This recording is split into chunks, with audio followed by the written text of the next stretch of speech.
ಇವತ್ತು ನಿಮ್ಮ ಎದುರುಗಡೆ ಬರ್ತೀನಿ. ಲೊಕೇಶನ್ ಕಳಿಸ್ತಾ ಇದ್ದೀನಿ. ನಿಮ್ಮ ವೈದೇಹಿ. ಎಸ್.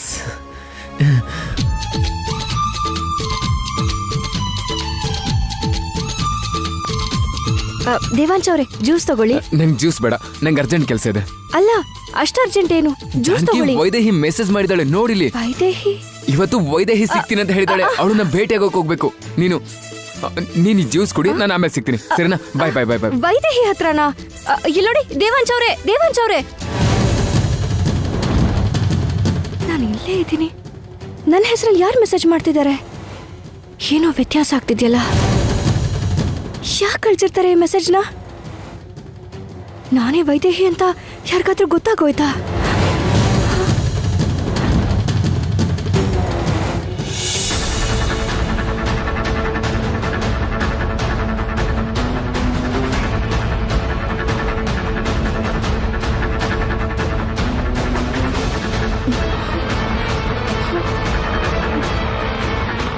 ನನ್ನ ಹೆಸರಲ್ಲಿ ಅವ್ರಿಗೆ ಯಾರು ಮೆಸೇಜ್ ಮಾಡಿರ್ಬೋದು?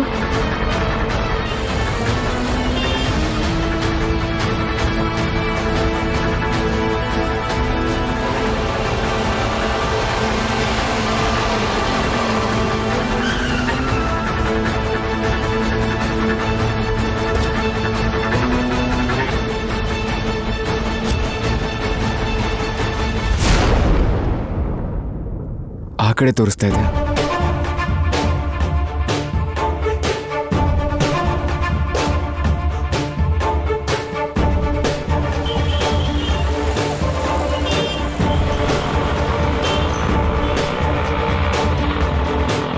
ನಿಲ್ಸಿ ನಿಲ್ಸಿ ಅಣ್ಣ.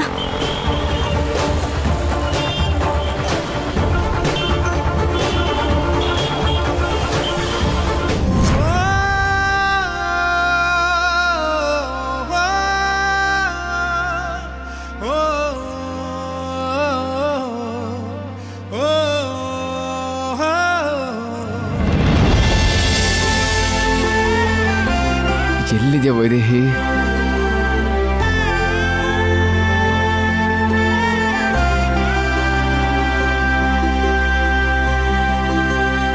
ಎಲ್ಲಿ ಅವಳು?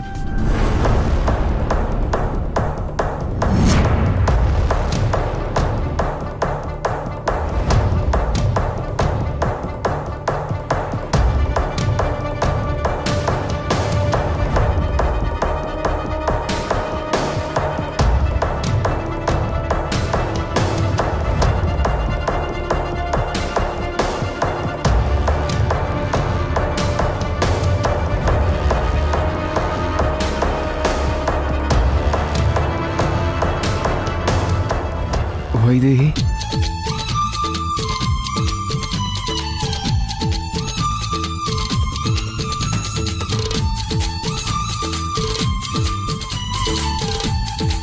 ವೈದೇಹಿ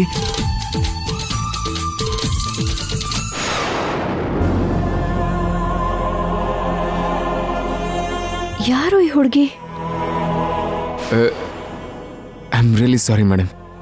ನಾನು ನನ್ನ ಹೆಂಡತಿ ವೈದೇಹಿನ ಹುಡ್ಕೊಂಡು ಬಂದೆ. ನಾನು ವೈದೇಹಿನೇ ರೀ.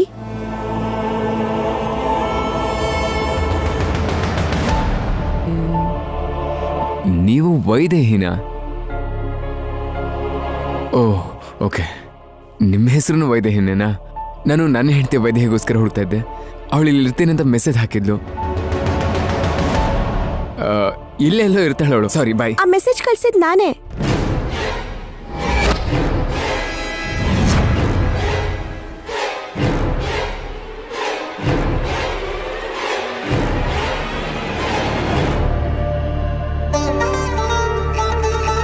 ಏನ್ ಹೇಳ್ತಾ ಇದ್ದೀರಾ ನೀವು? ನೀವ್ಯಾಕೆ ಮೆಸೇಜ್ ಮಾಡಿದ್ರಿ? ಹೌದು ರೀ, ನಾನೇ ಮಾಡಿದ್ದು.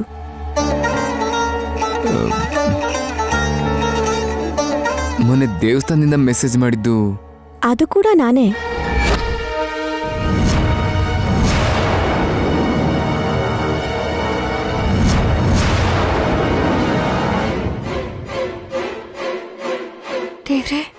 ದೇವಸ್ಥಾನದಿಂದ ಮೆಸೇಜ್ ಮಾಡಿದ್ ನಾನಲ್ವಾ?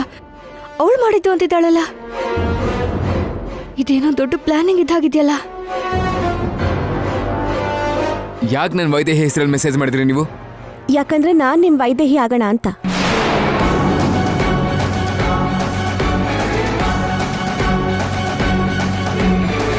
ಹೌದು ರೀ, ನೀವ್ ವೈದೇಹಿನ ಎಷ್ಟು ಪ್ರೀತಿಸ್ತೀರಾ ಅಂತ ನನಗ್ ಗೊತ್ತು.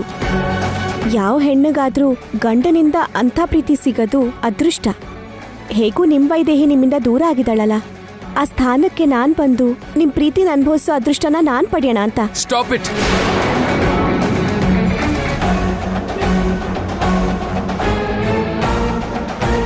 ತಲೆಗಿಲೆ ಕೆಟ್ಟಿದ್ಯಾ ನಿನಗೆ? ನನ್ನ ವೈದೇಹಿ ನಿಜವಾಗ್ಲೂ ನನ್ನನ್ನು ಭೇಟಿ ಮಾಡೋಕೆ ಬಂದಿದ್ಲು ಅಂತ ನಾನು ಎಷ್ಟು ಆಸೆ ಪಟ್ಟಿದ್ದೆ ಗೊತ್ತಾ? ಎಷ್ಟು ಕಾತ್ರದಿಂದ ಹುಡುಕ್ತಾ ಇದ್ದೆ ಗೊತ್ತಾ? ಅಲ್ಲ, ನನ್ನ ವೈದೇಹಿಗೆ ಏನಾಗಿದೆ ಅಂತ ಗೊತ್ತಾಗದೆ ಒದ್ದಾಡ್ತಾ ಇದ್ದೀನಿ ನಾನಿಲ್ಲಿ. ನನ್ನ ಜೀವನದಲ್ಲಿ ಆಟಾಡೋ ಹಕ್ಕು ನಿನ್ಗೆ ಯಾರು ಕೊಟ್ಟಿದ್ದು? ಅದಾಗಲ್ಲ. ಏಯ್, ಮಾತಾಡಬೇಡ. ಹೆಣ್ಣೋನು ಒಂದೇ ಕಾರಣಕ್ಕೆ ನಾನಿಲ್ಲಿಂದ ಸುಮ್ಮನೆ ಹೋಗ್ತಾ ಇದ್ದೀನಿ. ಮತ್ತೆ ಈ ರೀತಿ ನನ್ನ ಜೀವನದಲ್ಲಿ ಆಟ ಆಡಬೇಕು ಅಂತ ನೋಡಿದ್ರೆ ಸುಮ್ಮನೆ ಬಿಡೋದಿಲ್ಲ ನಾನು. Be careful. ಛೇ, ಏನಂದ್ರೆ? ದೇವಾಂಶ್ ಅವರೇ ನಿಂತ್ಕೊಳ್ಳಿ.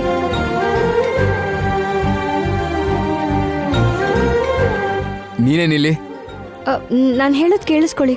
ಈ ಮೆಸೇಜಿನ ಇವಳೇ ಕಳ್ಸಿರ್ಬೋದು, ಆದ್ರೆ ದೇವಸ್ಥಾನದಿಂದ ನಿಮಗೆ ಮೆಸೇಜ್ ಬಂತಲ್ಲ, ಅದು ಓ, ನೀನ್ ಕಳಿಸಿದ್ದ? ಅದಲ್ಲ. ಸಾಕು, ಅವಳ ತರನೇ ನೀನು ವೈದೇಹಿ ಅಂತ ಹೇಳ್ಕೊತೀಯ ಈಗ.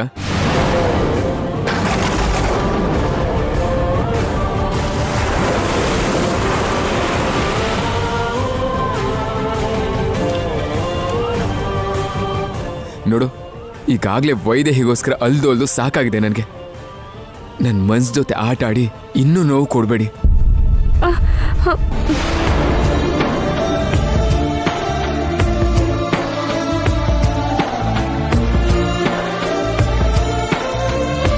ಅಷ್ಟಕ್ಕೂ ಯಾರವಳು? ನನ್ನ ಹೆಸರನ್ನ ಯೂಸ್ ಮಾಡ್ಕೊಂಡು ನನ್ನ ಗಂಡನ ಆಟ ಆಡಿಸ್ತಾಳ ಇವಳನ್ನ?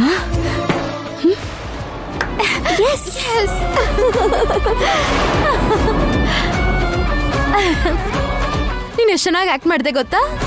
ಇದು ಇದು ಶ್ರವಂತಿ ಕೆಲ್ಸನಾ? ಆಕ್ಟಿಂಗ್ ಮಾತ್ರ ಸಖತ್ತಾಗಿ ಮಾಡಿದೆ Vani. Thank you so much. ಏನ್ ಮಾಡಿದ್ನೋ ಏನೋ, ಅವನು ನೋಡಿದ್ರೆ ಪಾಪ ಅನ್ಸುತ್ತೆ ಕಣೆ. ಪಾಪನೂ ಇಲ್ಲ ಪುಣ್ಯನೂ ಇಲ್ಲ. ನನಗ್ ಸಾಕಾಗೋಗಿತ್ತು. ವೈದೇಹಿ ಅಲ್ಲಿದ್ದಾಳೆ, ವೈದೇಹಿ ಇಲ್ಲಿದ್ದಾಳೆ ಅಂತ ಒಂದೇ ಕತೆ. ವೈದೇಹಿನ್ ಮರ್ಸಕ್ ಎಷ್ಟು ಪ್ರಯತ್ನ ಪಟ್ರು ಯಾವ್ದೋ ನೆಪ ಹೇಳಿ ನೆನ್ಪ್ ಮಾಡ್ಕೋತಾನೆ ಇರ್ತಾನೆ. ಅದಕ್ಕೆ ಈ ಪ್ಲಾನ್ ಮಾಡಿದ್ದು. ವೈದೇಹಿ ಹೆಸರಲ್ಲಿ ನೀನೇ ಮೆಸೇಜ್ ಮಾಡಿರೋದು ಅಂತ ಗೊತ್ತಾಗಿರೋದ್ರಿಂದ ಇನ್ನು ಅವನ್ಗೆ ಯಾರೇ ಮೆಸೇಜ್ ಮಾಡಿದ್ರು ವೈದೇಹಿ ಅಂತ ಮಾತ್ರ ನಂಬಲ್ಲ. ಇಲ್ಲಿ ತನಕ ಅವನ್ ಮನ್ಸಲ್ಲಿ ನಿಜವಾಗ್ಲೂ ವೈದೇಹಿ ಇದ್ದಿದ್ರು ಇದರಿಂದ ಎಲ್ಲ ಹಾಳಾಗತ್ತೆ. ಇನ್ ಮುಂದೆ ಆ ವೈದೇಹಿನ ಹುಡ್ಕೊಂಡು ಎಲ್ಲೂ ಹೋಗೋದಿಲ್ಲ. ಅದ್ ಸರಿ, ಆದ್ರೆ ಮೊನ್ನೆ ದೇವಸ್ಥಾನದಿಂದ ವೈದೇಹಿ ಹೆಸರಲ್ಲಿ ಮೆಸೇಜ್ ಬಂದಿದ್ಯಂತೆ. ಅದನ್ನ ಯಾರು ಕಳ್ಸಿರ್ಬೋದು? ನನಗದೇ ಅರ್ಥ ಆಗ್ತಿಲ್ಲ. ಆದ್ರೆ ಒಂದು ವಿಷಯ ಮಾತ್ರ ನನ್ಗೆ ಕನ್ಫರ್ಮ್ ಆಗಿ ಗೊತ್ತು. ಆ ಮೆಸೇಜ್ನ ಕಳ್ಸಿರೋದಂತೂ ವೈದೇಹಿ ಅಲ್ಲ. ನನ್ ಮದ್ವೆ ನಿಲ್ಸಕ್ಕೆ ಯಾರೋ ಒಬ್ರು ಟ್ರೈ ಮಾಡ್ತಿದಾರೆ ಅಂತ ನಂಗೆ ಅರ್ಥ ಆಗ್ತಿದೆ. ಆದ್ರೆ ನಾನು ಅವ್ರ ಪ್ಲಾನ್ನ ಹೀಗೆ ಹಾಳು ಮಾಡ್ತೀನಿ ಅಂತ ಖಂಡಿತ ಅವ್ರು ಅನ್ಕೊಂಡಿರಲ್ಲ. ಮುಂದೆ ಏನ್ ಮಾಡೋದು ಅಂತ ಗೊತ್ತಾಗದೆ ತಲೆ ಚಚ್ಕೋತಾ ಇರ್ತಾರೆ.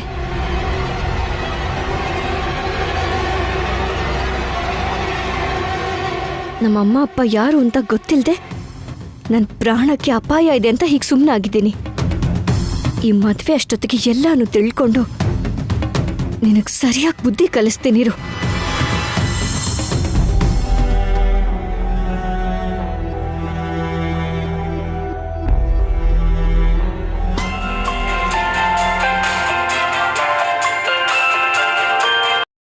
ಹಲೋ ಹಲೋ ಅಮ್ಮ, ನಾನು ದೇವಸ್ಥಾನ ಪೂಜಾರಿ ಮಾತಾಡ್ತಿರೋದು.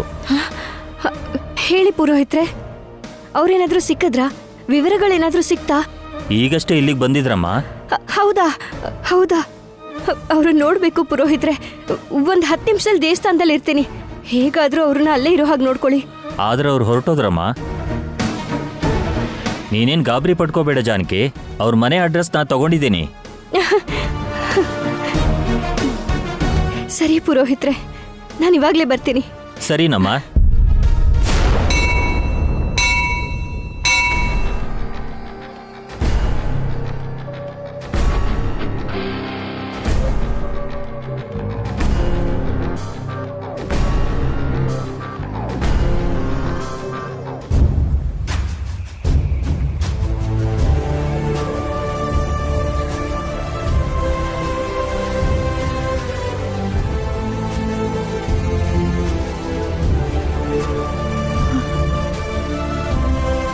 ಅವತ್ತಿಗೂ ಇವತ್ತಿಗೂ ತುಂಬ ಬದಲಾಗ್ಬಿಟ್ಟಿದೆ.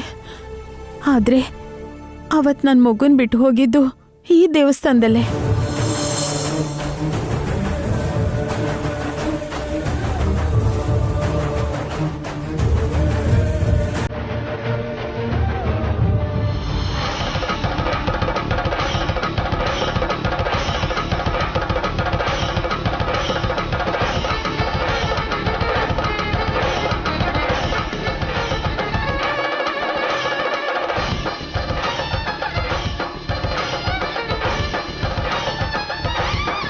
ಅವತ್ತು ನನ್ನ ಪ್ರಾಣ ಹೋಗಿದ್ರೂ ಪರವಾಗಿಲ್ಲ, ನನ್ನ ಮಗು ಪ್ರಾಣ ಉಳಿಲಿ ಅಂತ ನಿನ್ನ ಮುಂದೆ ಬಿಟ್ಟು ಹೋಗಿದ್ದೆ ಸ್ವಾಮಿ.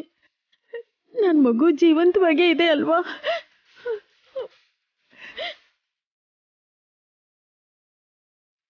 ಏನ್ ತಪ್ಪು ಮಾಡಿದ್ನೋ ಗೊತ್ತಿಲ್ಲ, ಆದ್ರೆ 25 ವರ್ಷ ಚಂಚಲನ್ ಕೈಗೆ ಸಿಕ್ಕಾಕೊಂಡಿದ್ದೆ. ಅಲ್ಲೇ ನನ್ನ ಸಾಯಿಸ್ಬಿಡ್ತಾರೆ ಅನ್ಕೊಂಡಿದ್ದೆ. ಆದ್ರೆ ಜೀವಂತವಾಗಿ ತಪ್ಪಿಸ್ಕೊಂಡಿದ್ದೀನಿ ಅಂದ್ರೆ ಇದ್ರಲ್ಲಿ ಏನೋ ಒಂದು ಅರ್ಥ ಇದ್ದೇ ಇರುತ್ತೆ. ಅದು ನನ್ನ ಮಗಳ ಜೊತೆ ಒಂದಾಗದೇ ಆದ್ರೆ ನನ್ನ ಮಗಳು ಎಲ್ಲಿದ್ದಾಳೆ ಅಂತ ಹೇಳು ಸ್ವಾಮಿ, ಹೇಳು ಸ್ವಾಮಿ. ನೀ ನನ್ನ ಸೌಭಾಗ್ಯನಂತೂ ಕಿತ್ಕೊಂಡೆ. ನನ್ನ ಮಗಳನ್ನಾದ್ರೂ ಈಗ ನನ್ನ ಮಡ್ಲಿಗೆ ಸೇರಿಸು ತಂದೆ.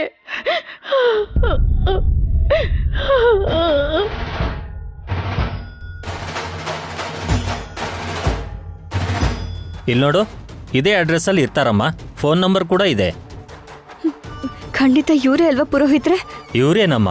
ಅವತ್ತು ಅಪ್ಪನ ಜೊತೆ ಮಾತಾಡ್ಬೇಕಾದ್ರೆ ಪಕ್ಕದಲ್ಲೇ ಇದ್ದೆ. ಅವರು ವೈದೇಹಿ ಬಗ್ಗೆ ಕೇಳ್ತಿದ್ರು. ತುಂಬಾ ಥ್ಯಾಂಕ್ಸ್ ಪುರೋಹಿತ್ರೆ, ನಾನು ಹೋಗಿ ಬರ್ತೀನಿ. ಸರಿನಮ್ಮ, ಒಂದು 5 ನಿಮಿಷ ದೇವ್ರ ಸನ್ನಿಧಾನದಲ್ಲಿ ಕುತ್ಕೊಂಡು ಹೋಗು, ಎಲ್ಲ ಒಳ್ಳೇದಾಗುತ್ತೆ. ಆಗ್ಲಿ.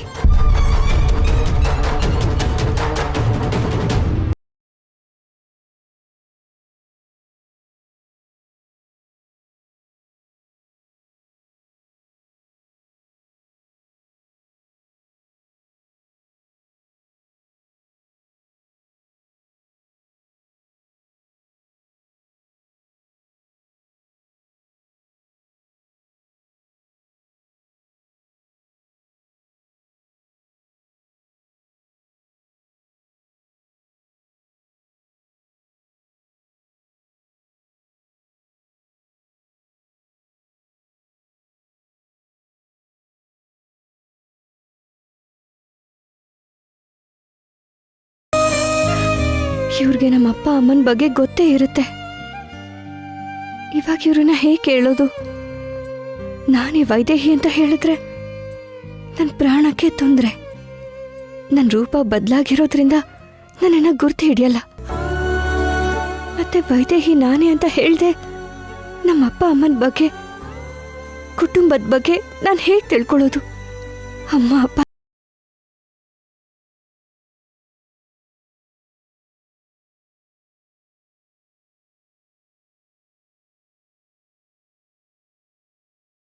ಎಲ್ಲಿದ್ದೀರಾ ಅಮ್ಮ?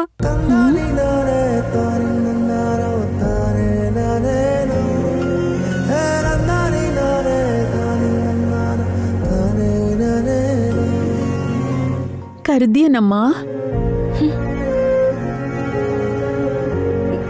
ಇಲ್ಲಮ್ಮ. ಕರ್ದಂಗಾಯ್ತಮ್ಮ.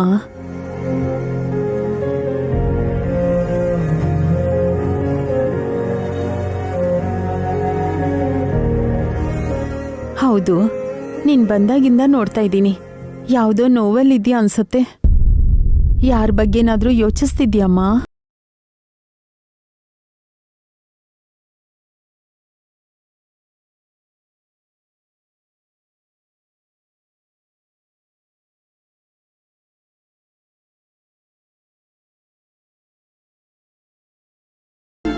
ಎಲ್ಲಿದ್ದಾರೆ ನಿಮ್ಮಮ್ಮ?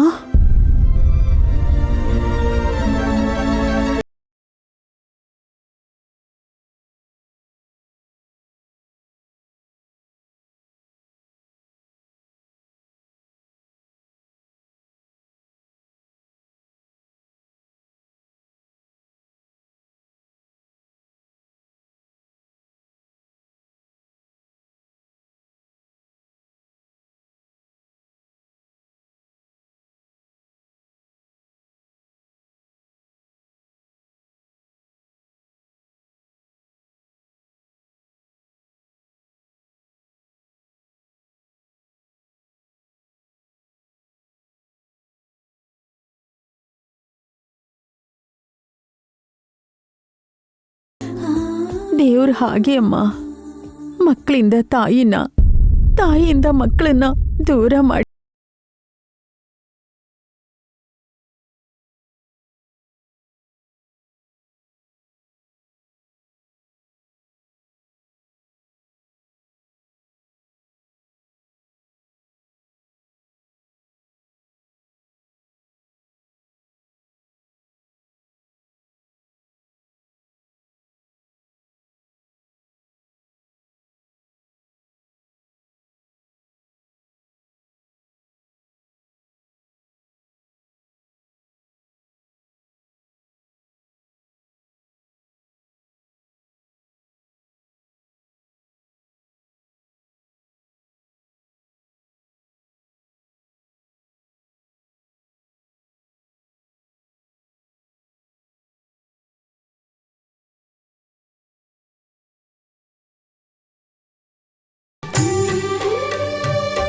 ಪ್ರಸಾದ ತಗೋಮ್ಮ. ಒಂದು ನಿಮಿಷ ಅಮ್ಮ, ಕೈ ತೊಳ್ಕೊಂಡು ಬರ್ತೀನಿ. ಇರಮ್ಮ, ಅದಕ್ಕೆ ನೀನ್ಯಾಕೆ ಕೈ ತೊಳ್ಕೋಬೇಕು? ಇರು, ನಾನೇ ತಿನ್ನಿಸ್ತೀನಿ.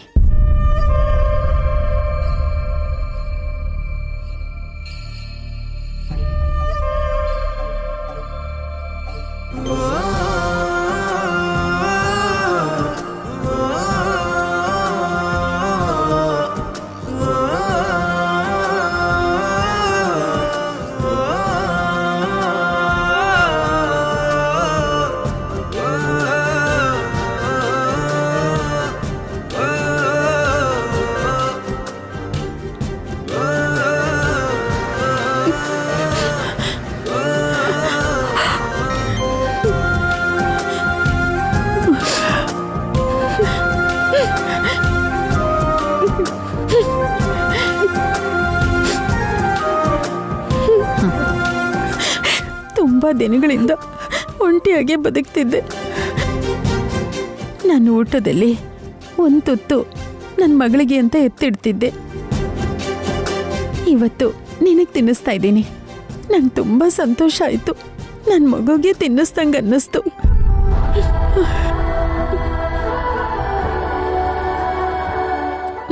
ತಿನ್ನಮ್ಮ.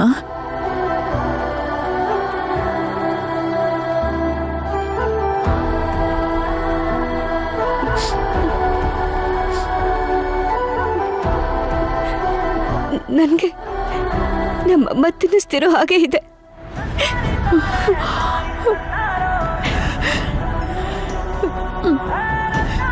ತಿನ್ನಮ್ಮ.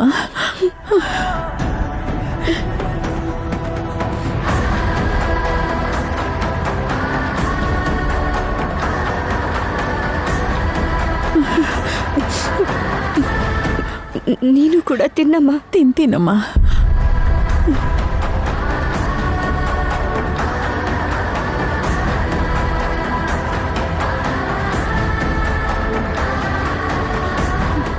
ಕೊನೆ ತುತ್ತು ತಿನ್ನು ಮಗಳೇ.